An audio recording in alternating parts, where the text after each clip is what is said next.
course of time, dogs have been considered man's best friend for comfort, for companionship, and even to work for them.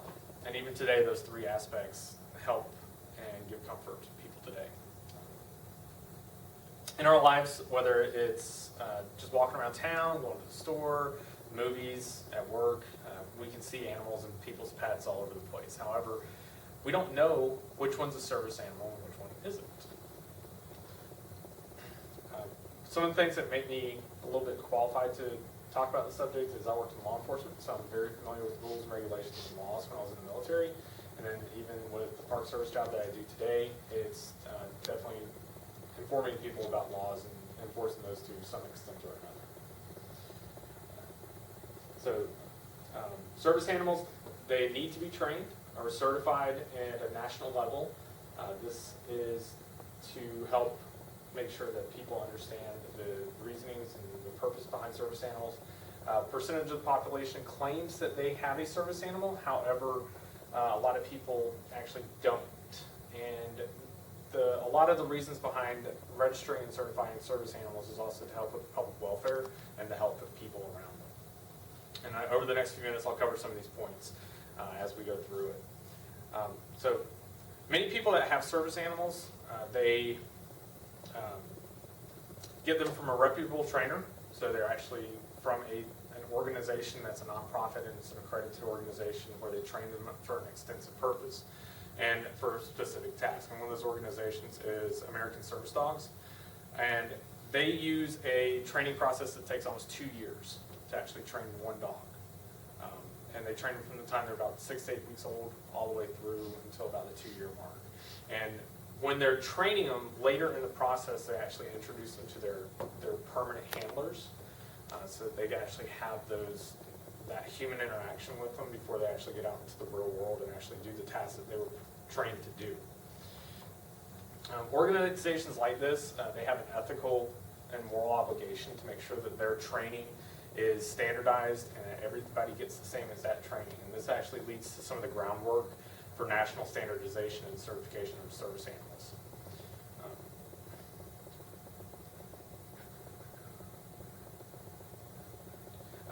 This organization gives less problems, or provides less problems for people that have service animals because of that training aspect that they give. But there are people out there who do take advantage of the system. They claim that they have a service dog when in all actuality it's a comfort animal.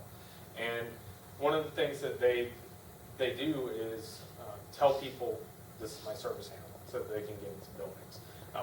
According to Cornell University, 1 in 5 Americans actually have a disability. And out of that, that amount of people that have a disability, there's about 15,000 to 20,000 service animals that are out there. And all this is based on the Cornell University study that was done.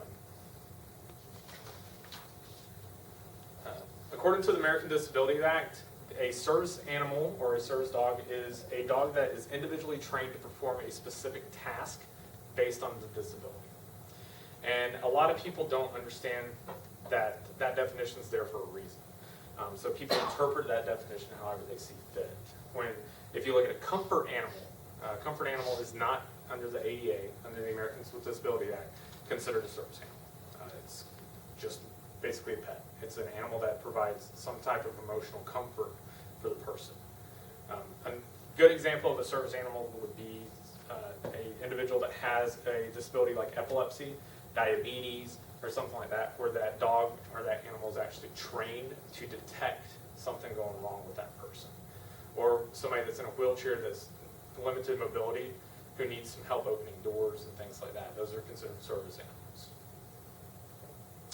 The ADA establishes guidelines also for employers and institutions to kind of quality control which is a service animal and which isn't. And one of those is that people are allowed to ask 2 questions. Is it a service animal? And what tasks does it perform?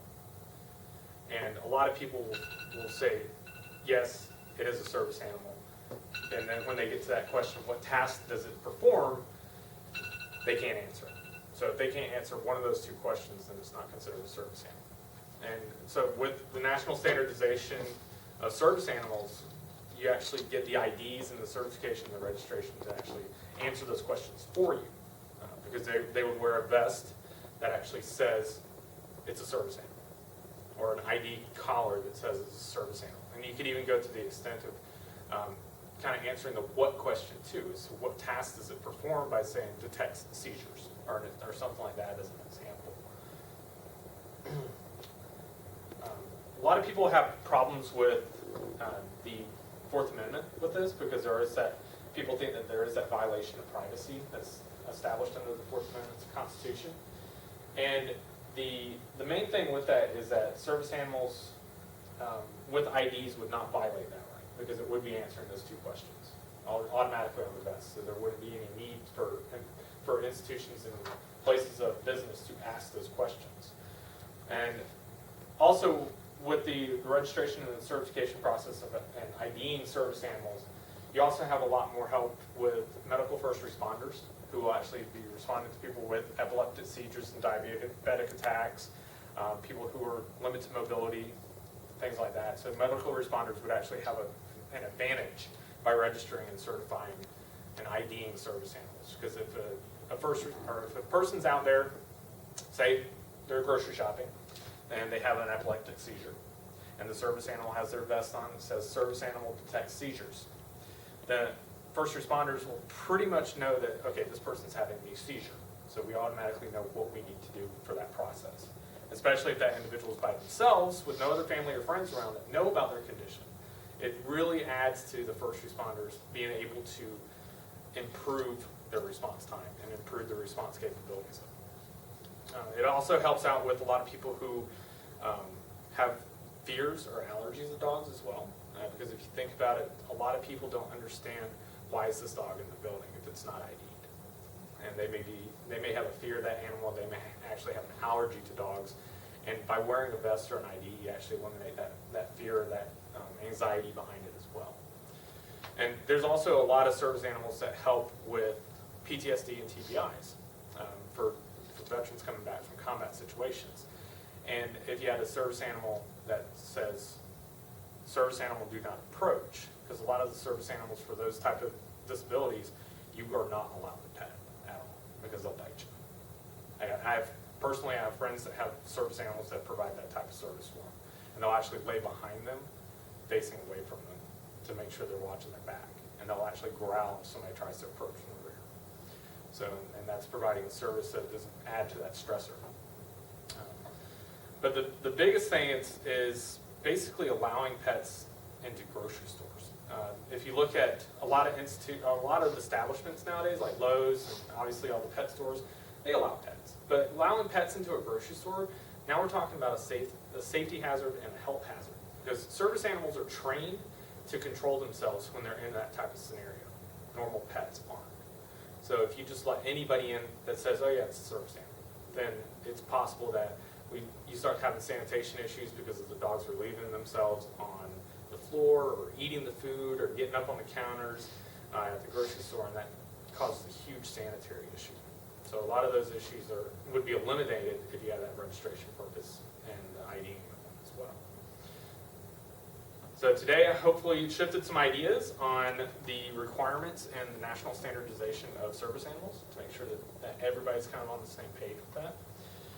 Service animals definitely need to be trained and certified to provide a better service for the individual, to help with health and safety issues for the general public, and to also kind of eliminate that gray area of what is and what isn't a service